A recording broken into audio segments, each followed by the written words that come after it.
Welcome to my YouTube channel. तो इस video में हम जो बात करेंगे वो करेंगे कि जो सेब तोड़ने के बाद जो है हम लोग जो है बगीचे में कौन सी स्प्रेज कर सकते हैं, या आपका जो पोस्ट हार्वेस्ट मैनेजमेंट होता है उसमें हम लोग कौन सी खाद डाल सकते हैं या कौन सी स्प्रेज कर सकते हैं। तो सबसे पहले वीडियो शुरू करने से पहले मैं आप लोगों को बता देता हूँ कि पोस्ट हार्वेस्ट मैनेजमेंट जो होता है हमारा वो क्यों ज़रूरी होता है।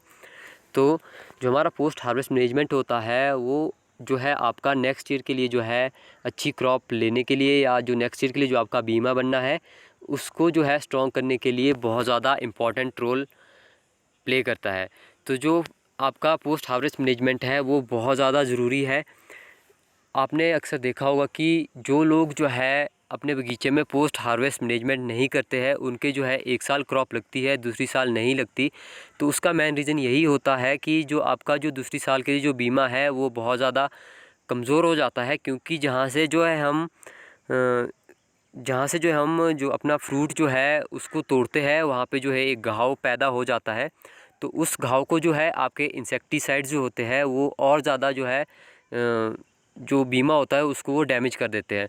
तो उस डैमेज को बचाने के लिए जो है पोस्ट हार्वेस्ट मैनेजमेंट जो है बहुत ज़्यादा ज़रूरी होता है, और ये आपको जो है नेक्स्ट ईयर के लिए अच्छी क्रॉप के लिए भी पोस्ट हार्वेस्ट जो है बहुत ज़्यादा इम्पॉर्टेंट रोल प्ले करता है।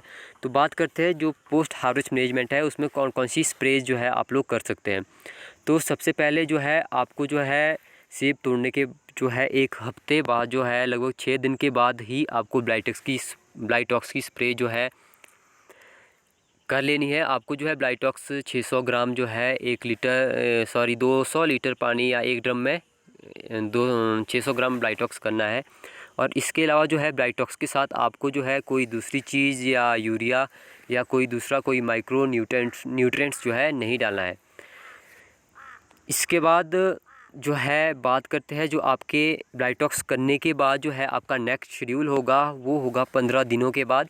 तो 15 दिनों के बाद जो है आपको कैल्शियम या चिलेटेड कैल्शियम मैग्नीशियम 100 ग्राम और जो है जिंक 100 ग्राम 100 ग्राम जो है आपको एक ड्रम में करना है। इसके अलावा जो है आप लोग इसमें जो है इसके साथ 2 केजी यूरिया भी ऐड कर सकते हैं।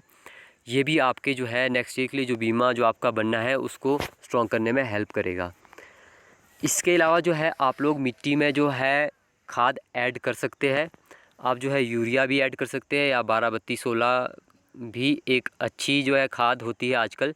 आप जो है 12-32-16 भी ऐड कर सकते हैं। इसके अलावा आप 15-15 भी बगीचे में डाल सकते हैं, क्योंकि जो आपका नाइट्रोजन होता है वो आपका जो है बहुत ज़्यादा हेल्पफुल होगा। इससे जो है बीमा भी स्ट्रॉन्ग होगा, और जो आपका नेक्स्ट ईयर के लिए जो साइज़ की दिक्कत आती है वो भी नहीं आने देगा, क्योंकि इससे जो है आपका जो है पेड़ है जो है वो नेक्स्ट ईयर के लिए हेल्दी हो जाएगा। इसके बाद बात करते हैं जो आपका सितंबर में जो है जब आपका पतझड़ हो जाता है उसके बाद जो है आप लोग जो है जो आपकी सनलाइट होती है वो डायरेक्ट तने में लगती है। तो आप तने में जो है चिकनी मिट्टी का लेप या चूने चूने का लेप लगा सकते हैं। इससे जो है आपके जो है तने में सनबर्न की जो दिक्कत आती है वो नहीं आएगी। आपका जो तना जो है बिल्कुल सेफ़ रहेगा। इसके बाद बात करते हैं दिसंबर में जो है आप लोगों को टीएसओ की स्प्रे करनी है। 200 लीटर पानी में 5 लीटर जो है टीएसओ डालना है।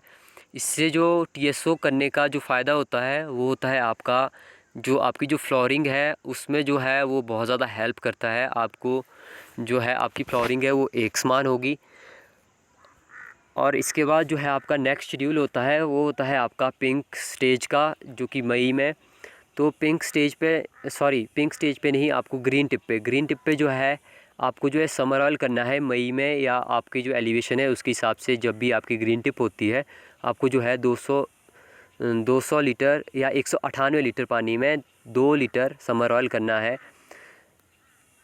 तो इस वीडियो में इतना ही। अब इसके बाद जो मैं नेक्स्ट वीडियो बनाऊंगा उसमें मैं बताऊंगा कि जो आपका जो पिंक स्टेज पे के बाद जो आपकी फ्लावरिंग या पीनट साइज़ जो आपका वॉलनट साइज़ वगैरह होता है उस पर कौन सी स्प्रे होती है।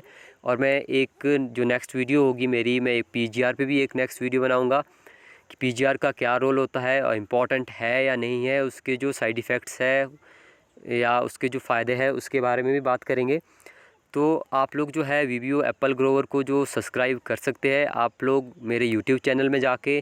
जो आपकी समर कटिंग होती है या चिप बडिंग होती है या बहुत सारी जो है एप्पल से रिलेटेड जो है आपको वीडियो अवेलेबल है। इसके अलावा फ़िलहाल इस वीडियो में इतना ही।